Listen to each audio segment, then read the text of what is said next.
And I'm glad you all made it to the Tandy 600 Live. Thank you for coming. For a shiny 8-inch diskette that's brand new, who wants to read that? What is the Tandy 600's history? I'm glad you asked that question. Here we start off with the FAQ. What is the Tandy 600? The Tandy 600 is not the 100 or the 102. We have Josh, who has graciously offered us the 100 and the 102, so that if you've never felt the weight and you've never pushed on the keyboard and whatnot, just go ahead and take a little gander at that and feel the weight, feel the keys. Man, this feels kind of light. I can just pass it back and pass it all the way to the back. That's not the 200.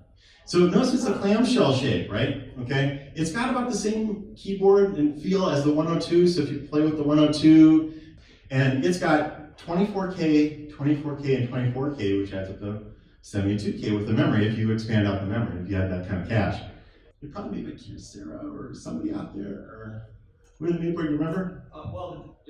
The design of the 102, 100, 200 series was by Kyocera, and it was licensed to 3 entities: Tandy Radio Shack in North America, Olivetti in Italy, and NEC in Japan. I think Kyocera may have made a few of their own under the Kyotronic name as well, but that's the family, and they're all interrelated.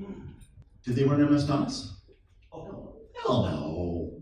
Tandy had some good success with this, and they said, you know what we need to do? We need to bring out one that's heavier, more expensive in the whole bit, and we're going to stuff this thing full of features, which meant that in the November issue in 1985, in the Pulse train, a Tandy representative was quoted as saying, we have this kludge of a PC that's hanging around the labs, and it's going to die. We're going to kill it. No, we're not. Why? Because we made too many of them.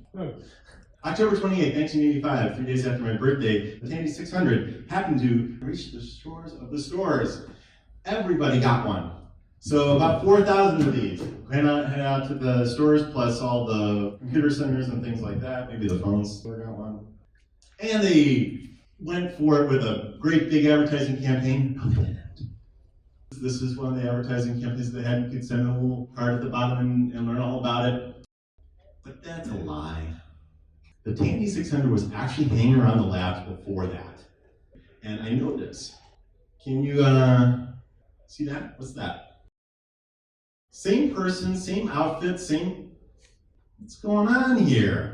That is off the 200 manual, and 200 was released about, a year ahead of time?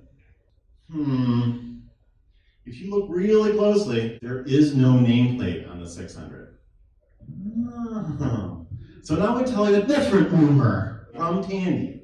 So when I called up Tandy as a Radio Shack person, I said, I'm looking for extra stuff from the Tandy 600. Can you help me? And they all around one Tandy Center. And eventually I got a hold of somebody that said, well, you have to contact the original manufacturer and the people who did that, because we built these things for some company that we're going to build them for. And they backed out of the agreement, and now we're stuck with these things. Some random person in Tandy told me that this was like a custom build. Or you can go with something else. But the point is, they had the Tandy 600 kicking around the labs the same time they were making this photograph of the Tandy 200. And Photoshop wasn't around back then. This is the Tandy 600's, all the good things about it. And I got all that stuff off the box. Just sink that in for a moment and do a little calculation in your head. Say, I'm checking off the lines here of the 200 and the 100, and yeah, it's an improvement. Look at those happy people on the box. Aren't they happy Tandy 600 users? They don't look anything like the nuns I sold the Tandy 600 to. The nuns told me, this computer is going to make me lose my religion. There it is, in all its glory, with the Tandy 600 and its competition, quote unquote, the 200 and the 100, and how much they originally cost. And all these good things for 200 and 100. Oh, there's one thing listed for the Tandy 600. That's it. But tell them what it is, though. It's basic. It didn't even come with the damn thing. Right, and we'll get into why it didn't come with basic as we continue through. Very good observation. Those aren't the introductory prices either. Those are for 1,500. That's the introductory price. for the 600. For 600. Not the 200. No, this was $599. Those are quite big discounts. Yeah, but people do math. all my customers did math, okay, at 1986 prices. And the only reason the DVI is on there, the disk video interface, is if you want 80 columns. And the 600 does 80 columns and the Tandy 102 does not. So, yeah, I'm not gonna buy it. Okay, said Tandy, maybe what we should do is lower the price. Now we're talking, we have $1,000, and then we have $799 and $499. Now let's do the math. So now when I showed a 100 or 102, and they weren't interested in they wanted to do word processing and little spreadsheet work and things like that, well, I could sell them an SX or an EX, but I'd have to add all the software and all of a sudden it became kind of pricey. And they were like, oh, well, I only have $1,000, and I reduced that to ridiculous, saying, you know, $1,000 over like a 5-year plan on CityLine is only like $12 a month. Can you afford $12 a month? That was really good. Anyway, yeah, $1,000. But Tandy wasn't done discounting yet. Anybody have any ideas on how low the last advertised price was for the 600? 500. This man says 500. That's close. Anybody have another guess? $499.99. $1. It's the Tandy what we're talking about? $600. I guarantee you that wasn't a thought in their brain when they came up with that. They were going to do $599. But why not? And at $599, I couldn't keep these things on the shelves. Literally, I couldn't keep them on the shelves. I would have a stack of them, and I'd sell them. And I'd have another stack, and I'd sell them. Okay? What kind of term was it from the original price to the lower price? Yeah, I mean, was it like month? Well, that's a good question. That goes back to, when did this bad boy come out? The 1400. The gentleman who lent this, is he here? The gentleman who lent this to me, is he here? Yeah. Okay, oh, you buy that. Do you mind if we pass this around? No. Okay, so this is the 1400. Be very careful with that display, though, because it's even worse than this. Yeah. And this one came out around, what, 1987, I believe. At the end of 87, because I bought You one. could be right, because it's at 640K. Yeah. I'm going to pass this around, be careful with it, but feel the heft. Okay, this is one of the MS-DOS. MS-DOS came out. So within the span of about, let's see, 85, 86, 87, done. Okay, that's how long it took. What does the 600 look like? Let's take a tour of the Tandy 600 and what it looks like. All right, so there's the Tandy 600 closed. Here's the Tandy 600 as it opens, and you're kind of looking at it, and you got that nice keyboard. And by the way, this keyboard is really nice. And there it is. You have function keys across the top, clustered arrow keys, built-in number pad, a label key, which is going to change the functions of those function keys, and control key in the right spot. Any ideas as to why we have 10 function keys? The operating system for the 600 is handheld DOS from those wonderful people in Microsoft. There's only one other computer that runs handheld DOS that I'm aware of, and maybe more out there on the internet, so don't send any emails. This is a DOS machine. Essentially, it's a DOS machine, and this is a DOS keyboard. On the side, right over here is the reset button. You can press it, it'll make you feel good, but it usually doesn't do anything.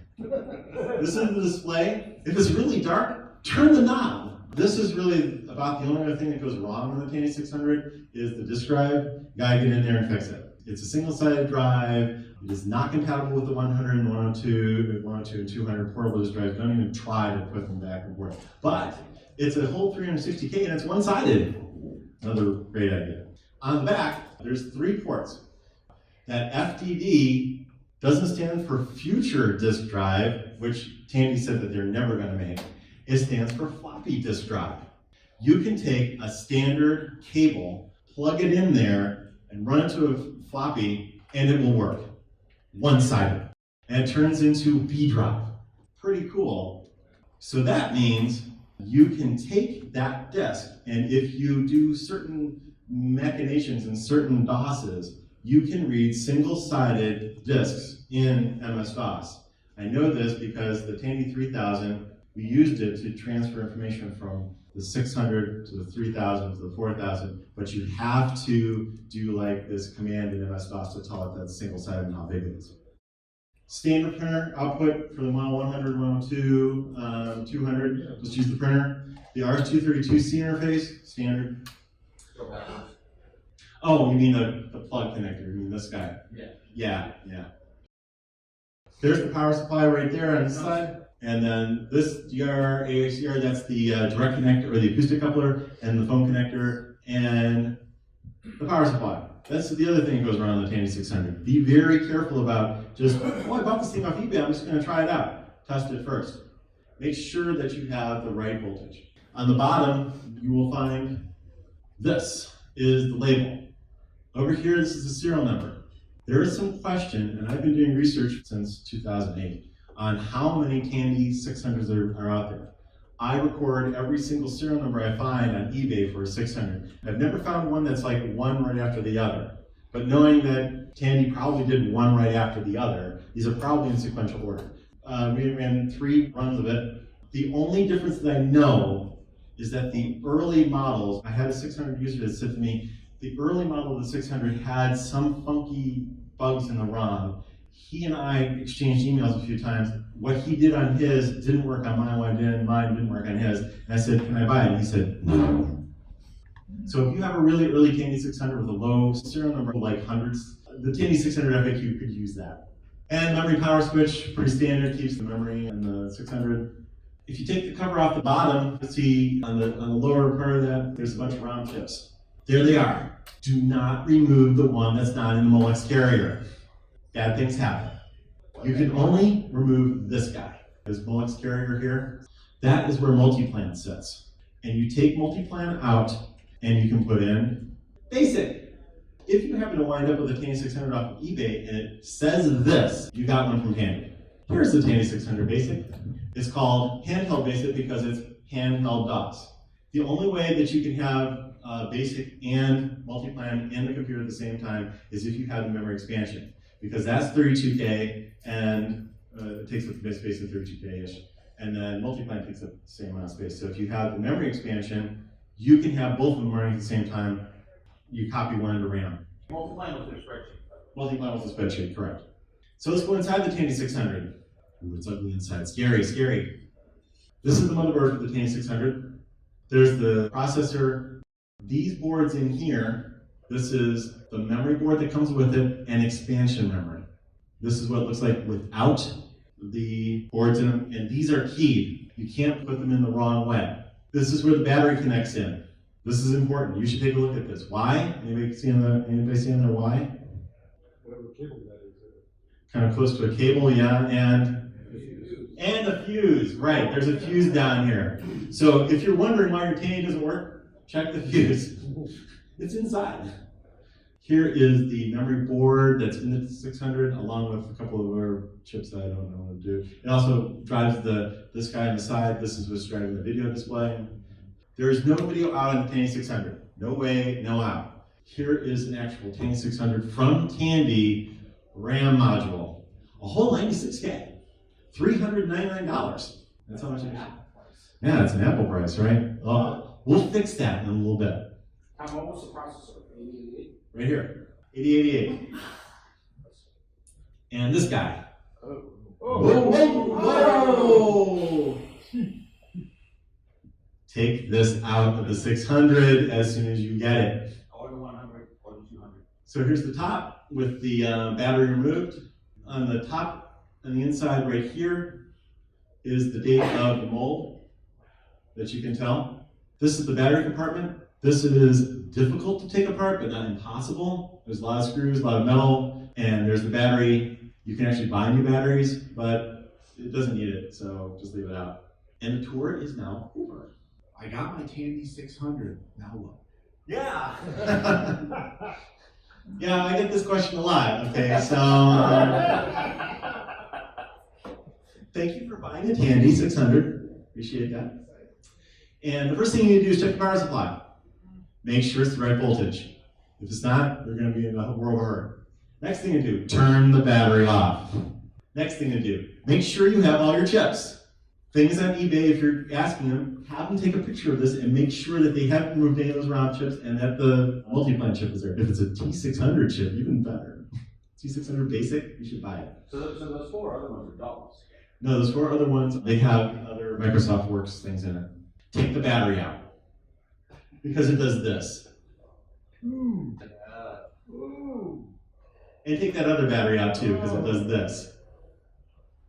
And you would think you should push the power button, right? Because it says, it's obvious, it says power. If you do that, you get this. I have seen so many Tandy 600s on eBay with that screen and someone says, it doesn't work.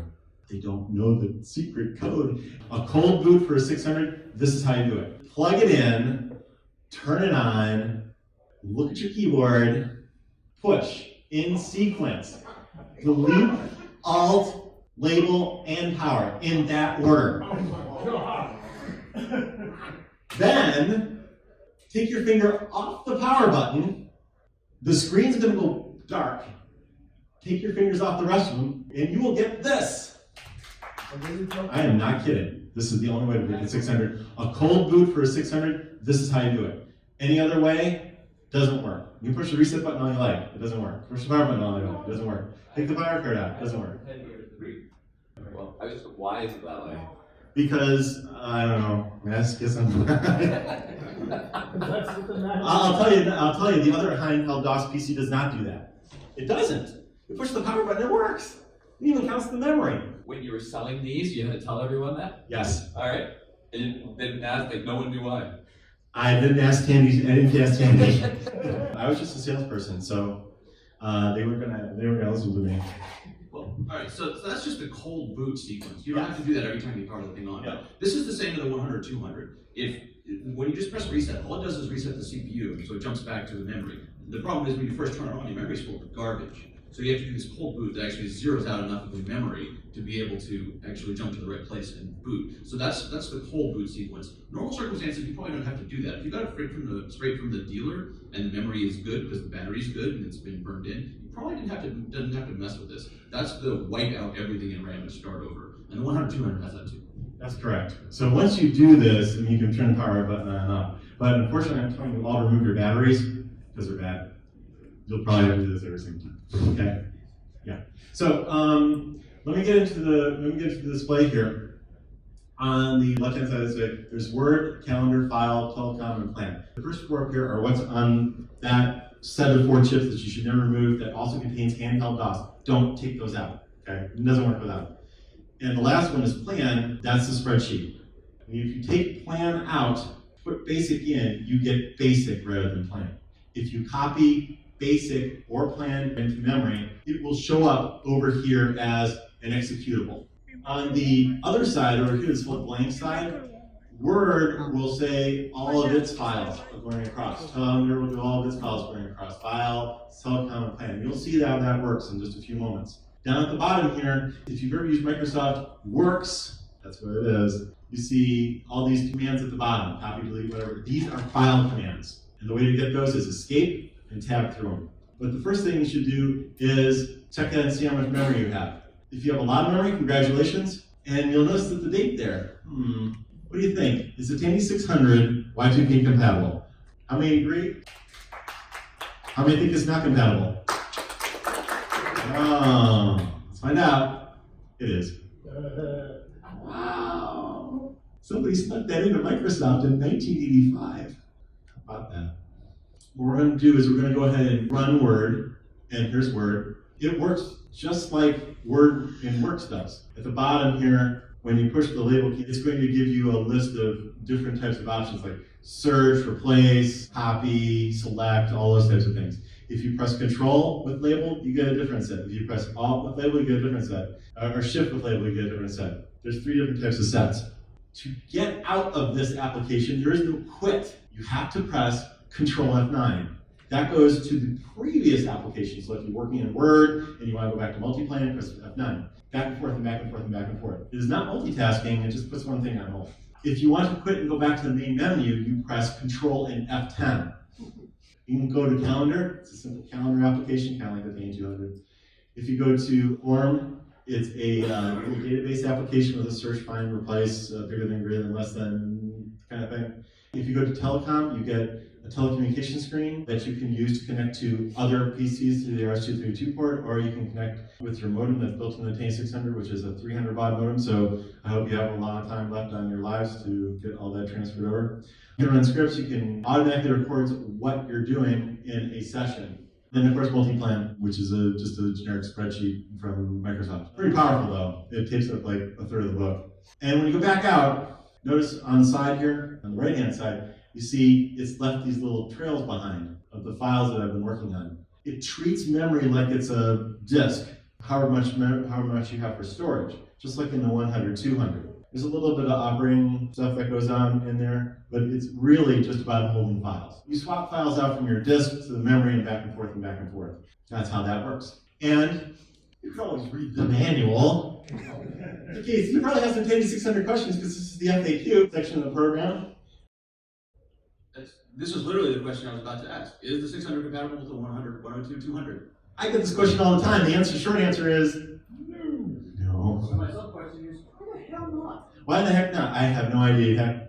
You'd have to ask the people at Tandy that made that decision, but no, it is not. There's a few things about the basicness that they're compatible with. The screen's the wrong size. It's just not. You can't connect in the drives. You can't connect in read the disks. The only thing that's really compatible is the cables that come out of it. That's about it. So, sorry. What is the Heathkit Zenith ZP150? This is the cousin of the 600. It came out first, and it's a lot like it.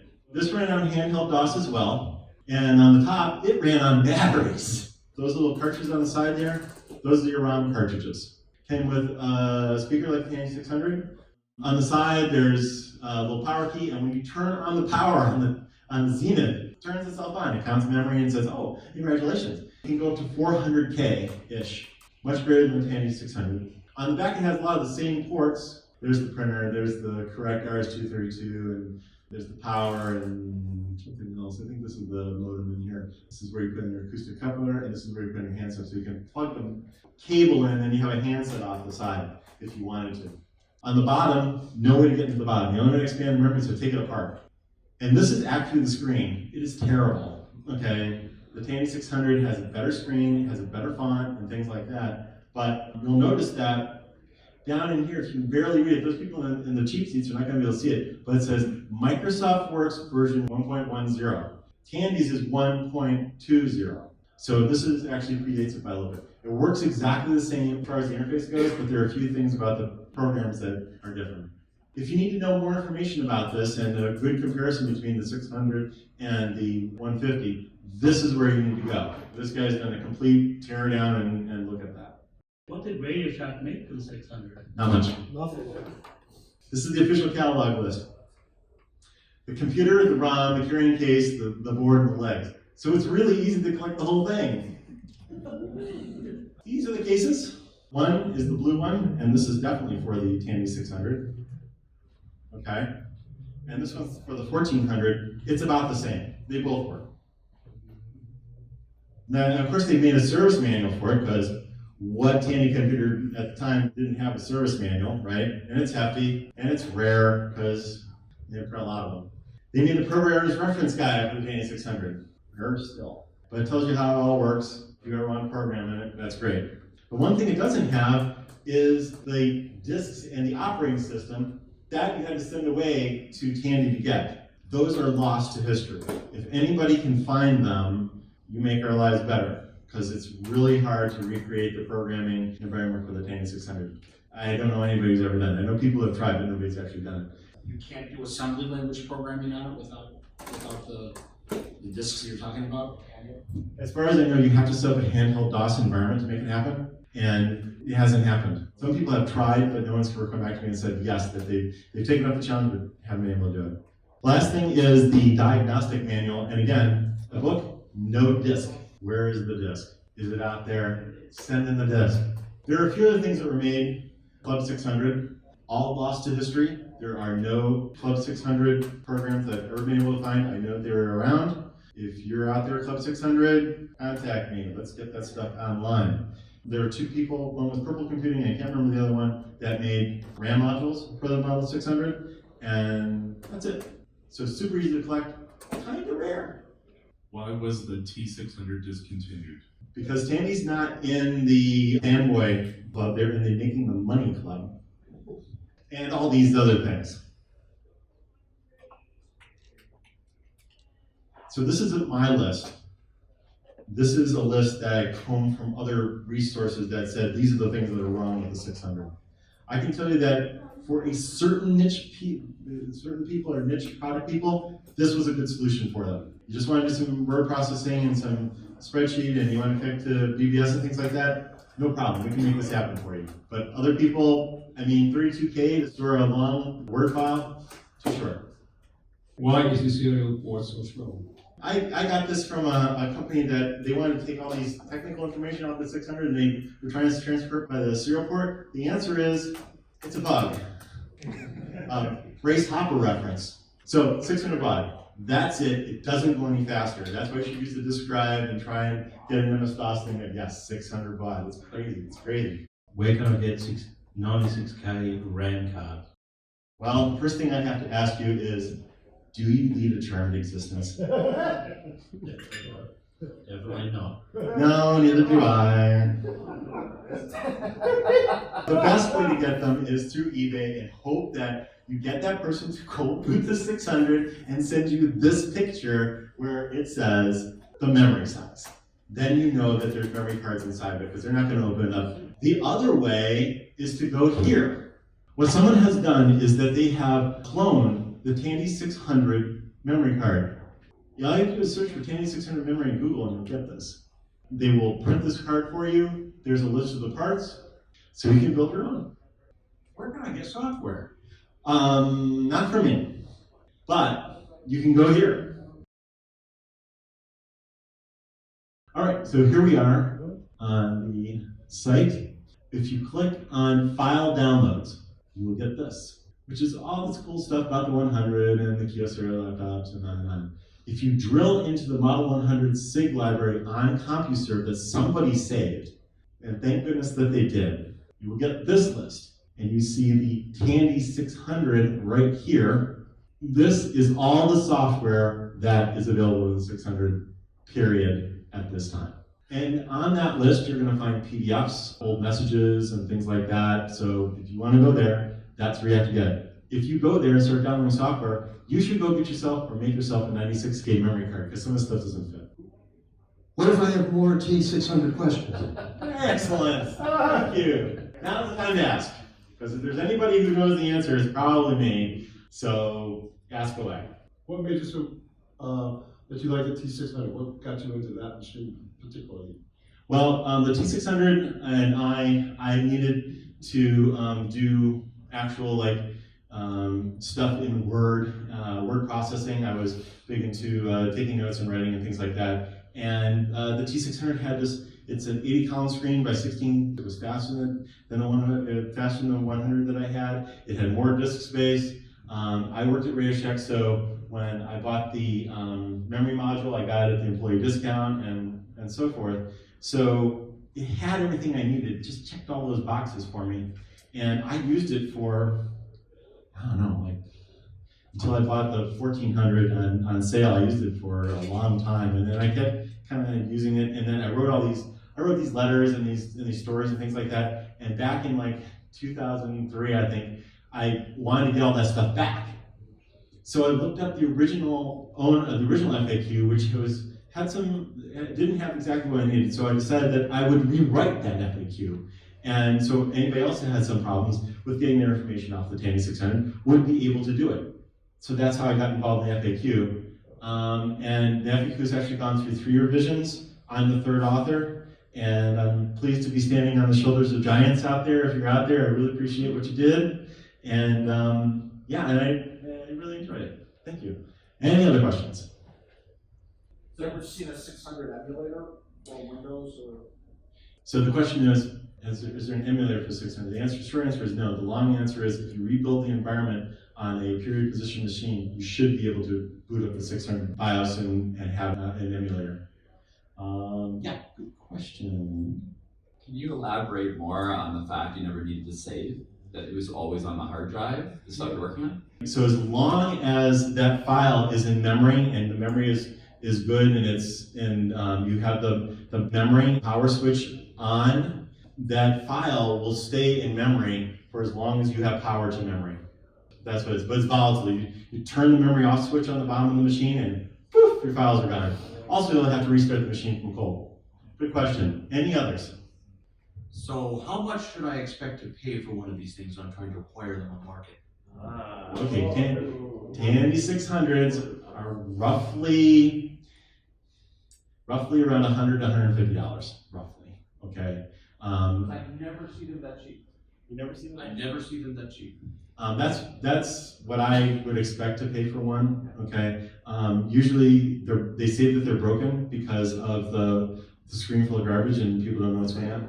It's the same with the 100, 200. They always say they're broken. So that should be, if you're spending $200, I don't know if I'd spend $200, but here's the deal. They are rare. Okay. There's only about, if Tandy's numbering system is correct, there's only about 1,700 or so out there in the world, and they're just getting rarer. And goodness, you can't. It's so easy to collect the whole darn thing, right? There's just a handful of stuff for it. So 1,700 is what? So 1,700 is the number that you think there is? I'm sorry, it was 17,000. Yeah, 17,000. off by a factor of 10. Yeah, I'll bet back to 10. I've been on stage for a while. Good question. Any other questions? Thank you. Go to the site. Tandy 600. Thank you. Glad to be there. I thank you for all your time and attention, and may all your questions get answered.